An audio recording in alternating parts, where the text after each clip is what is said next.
As promised, I'm making this video for the US Postal Service. I told you I would, and now I'm going to do it. You probably know this, that the US Postal Service is hurting. Their business is not doing well. They are losing a ton of money every year. And there's various reasons for that. And I have one of those reasons that I'm going to expose today. First, let me say this, that I have been involved in shipping for a long time. When I worked in the factory job doing assembly work, eventually I started doing shipping. And then my job at the warehouse for 8 years was shipping. So I know a lot about it. I've done it professionally.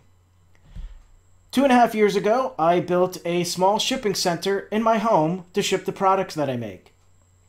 I have all the proper tools. I have the shipping printer. It prints thermal labels. And I have a account with the post office.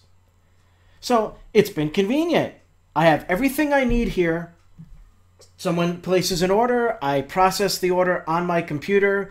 I print the label, put it on the package. I then put it out on my front porch, and my mail carrier picks it up. Now, my mail carrier, I've had numerous carriers here. I don't know if how that works. You know, they change someone's route, but all of them have all been polite, been nice. They all do their job, and they're all great with people. You know, they're friendly to everybody. So I have no issues with the postal carriers at all. What I do have an issue with is how the U.S. Postal Service runs everything else. First of all, and this video is not necessarily about this, but I get some of the nastiest attitudes whenever I go to the post office. It's as if those people there just don't want to work there and they hate everybody who walks in. It's a shame. The town that I grew up in was opposite. That post office, you liked going in there because they were friendly to you, they'd get to know you, they had a small town feel, but where I am now, they pretty much see your face and it's nastiness. And it's like that to everybody in that location. But that is an issue that needs to be dealt with if the post office wants to get better, but that's not what my big issue is. I'm going to tell you what happened and why I'm very angry right now, and why I'm making this video. As some of you know, I have a business where I ship electric hurricane lanterns, and for the most part, I don't have any shipping problems. However, I expect that it will happen. If you do this for a while, you know it's going to happen. So, the products that I ship usually arrive on time. I never have problems with the shipping time. They say it's going to take 2 days domestically, and that's usually what it is. Internationally, it seems to show up a lot faster than I can predict. However, a couple weeks ago, a customer got back to me saying that their product arrived damaged.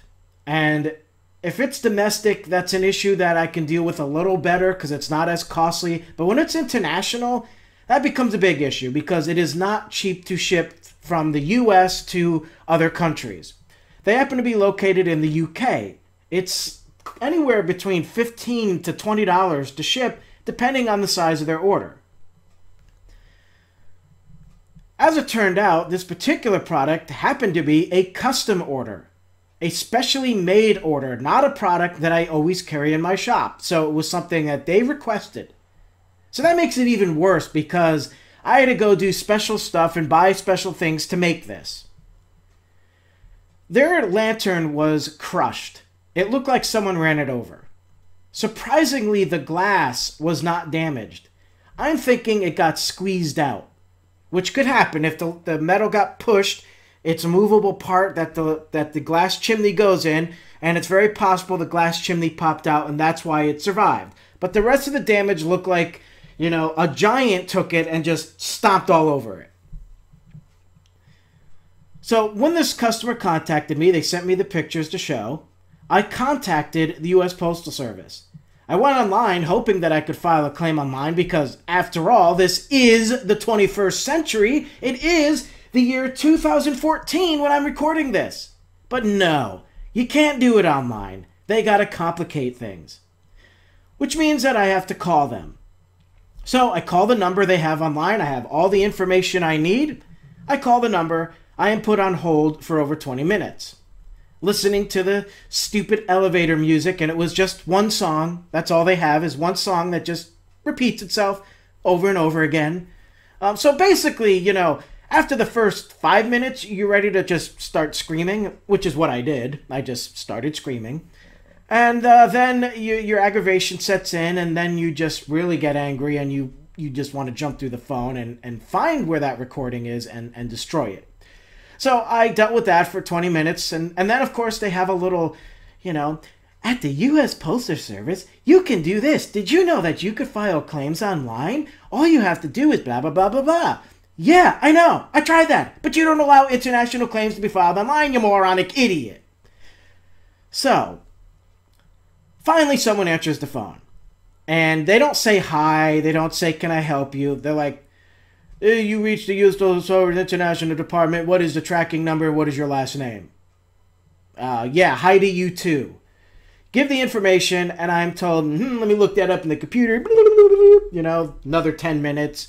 I think I heard them just snore for a moment. I think they fell asleep at their computer. Okay, you have to tell the person who received the product that they have to call Royal Mail, or, and the other number I have was Parcel Force. Whichever one of them delivered it, that's who the customer has to call to file the claim with. Oh, okay, and that's all they have to do? Yes. So the customer is the one who files the claim. Yes, you don't have to do that. The customer will. Oh, okay. Well, thank you very much. Is there anything else I can do for you? No, thank you. All right, contact the customer. I let them know. The customer then contacts who sent it to him, which actually turned out to be Royal Mail. Royal Mail says, yeah, that is not our responsibility. Or I should say it the way they said it. Yes, that is not our responsibility. You will have to, this was actually shipped outside of the US, outside of the UK, and there is nothing we can do about it. So you will have to contact the person who shipped it to you, and they will have to file a claim with the US Postal Service. Good day. The British seem a little friendlier, so I'm sure they were a lot friendlier than the U.S. Postal Service, but either way, they would not take responsibility. So pretty much said, bugger off. Customer contacts me again and says, yes, they're, not taking responsibility, blah, blah, blah, blah, blah, whatever. So today, I picked the phone up, knowing that I will be on hold for a long time, and trying to prepare myself. I thought about some meditation. I thought about going for a walk in a meadow and breathing in some fresh air to try to calm myself down, because I knew what I was in for and I'd have to listen to that song. And I called them up, and sure enough, there's that song. And it played and repeated itself over and over again. And oh, there's the lady recording. At the U.S. Postal Service, you could file claims online. All you have to do is blah, blah, blah, blah, blah. And in about 10 minutes, I'm going to repeat this again. And then 2 minutes later, repeat this again. And repeat it over and over again. Because here at the Postal Service, we feel that after 1 minute, you forget everything you just heard. So we can play the same song and say the same thing over and over, because really, you didn't hear it, because you're going to forget it within the first minute. Because we at the post office feel that you are a moron. Yes, you are. You're a moron. Finally, someone answers the phone. Yeah, I need your zip code and your name. Okay, my zip code is blah, blah, blah. My name is this. Yeah, what can I do for you? Yes, here's my situation. Blah, blah, blah, blah, blah, blah, blah, blah, blah, blah, blah. And now I have to call you. All right, well, what's the tracking number? Okay, here is the tracking number, blah, blah, blah, blah, blah, blah, blah, blah, blah, blah, blah. Okay, let me go look that up. Just a moment. Okay. Now the phone goes dead for 10 minutes. 10 minutes. Then suddenly I hear a phone ringing, and then someone answers. Welcome to the U.S. Postal Service. May I help you? Now I'm really, really aggravated. Now I'm really aggravated. And I say, excuse me, I was just talking to the international department who was looking up my information, and then suddenly I am now talking to you? I was already on hold for 20 minutes. Now, this person took 10 minutes, and now I'm here? Oh, sir. I apologize, but I am the domestic department. I can't help you when it comes to international. Well, I was just on the phone for 30 minutes. Okay, sir, you know what? Let me see how I could help you. Did you go online to file a claim? Yes, cannot file a claim online. They do not allow it. Then I read the page, which was in front of me. So she goes to the page, and then she starts explaining the page to me by reading it. And I'm like, yes, I know, I just read the whole thing to you. Don't really need you to read it back to me. Well, we just got to make sure we got all the right information here. Did you do this? It says here to do this. Yes, did it all, did it all. Every piece of it did it all. Okay, sir, well, there's nothing I can do. I'm going to have to send you back to the international department. I'm like, listen, please. Listen very carefully. I do not, and nor do I have the time to be on hold for another 20 minutes. Please just directly connect me to someone. Okay, sir, I will do that because I do apologize. I do feel bad that you've been on hold for this long. I will make sure it will be my priority to directly connect you to someone. Okay, then. Okay, sir, just give me a couple minutes here. Another 10 minutes. It felt like 10 minutes. It's probably 5. I hear clicking around and... Okay, sir, I'm going to directly connect you to make sure that your call gets answered. Okay, thank you. There we go again with that song, that special little song, that elevator music song, the same song that just repeats itself. And this time I was so excited to hear it, I took the microphone from my computer and recorded it, so that way I could just play it in my house at all times, 24 hours a day. And then, of course, there's that voice again. Did you try going to the U.S. Postal Service website to file a claim? You can easily file a claim online. Guess what? Nobody directly answered my call. I was on the phone for another 20 minutes. By the end, when the phone finally got answered, I looked at my phone. It had been over 60 minutes. An hour. An hour. Not only that, but the 20 minutes from last time I called. This time I was not very happy, and I said, listen to me very carefully. Are you the International Claims Department? Yes, sir, I am. Okay. Do not put me on hold. I won't, sir, but I do need your name. Listen to me. I had already called here. I called here an hour ago. I have been on hold for 1 hour. And you keep transferring me from department to department. I was originally in this department, and that person then sends me over to domestic. Do not transfer me. Do not put me on hold. Okay, sir, I won't. Okay, here is the situation. I tell them. Okay, sir, let me see the tracking number. They get the tracking number. Okay, sir. You see here, when you file a claim, and then she starts repeating everything that I already know, everything I already said, and I had to cut her off, and I'm just not being polite now. Now I'm fed up. And I said, excuse me, what does this have to do with a damaged product? Well, sir, did the customer receive it? No, they didn't receive it. Nobody received it. I just magically guessed it's damaged. I'm just making it up. I wanted to spend all this time on the phone just so I could listen to that annoying song. That's all. Of course they received it. Why do you think I'm calling? So at that point, she says, okay, sir, well, I have to look into this, blah, blah, blah, blah, blah, blah, blah, blah, blah, all this crap, nonsense, more BS coming out of her mouth. And then finally she says, well, sir, with this type of tracking number, there's nothing we could do. And that's why the Royal Claims Department, Royal Mail said, boogeroof, because there's no insurance that, well, we don't accept claims on this type of tracking number. You see how it has the L in it? So when we see an L, because it just goes to too many countries and there's no way we can deal with it. And she's going through all this crap and I'm like, are you telling me that I just spent an hour on the phone for nothing? Like, you wasted this much of my time. Not only that, but you could have told me this the very first time I called 2 weeks ago. Well, sir, is that all I can do for you today? I said, what you can do is, well, no, I didn't say that. It was in my head. I wanted to say something, but I didn't.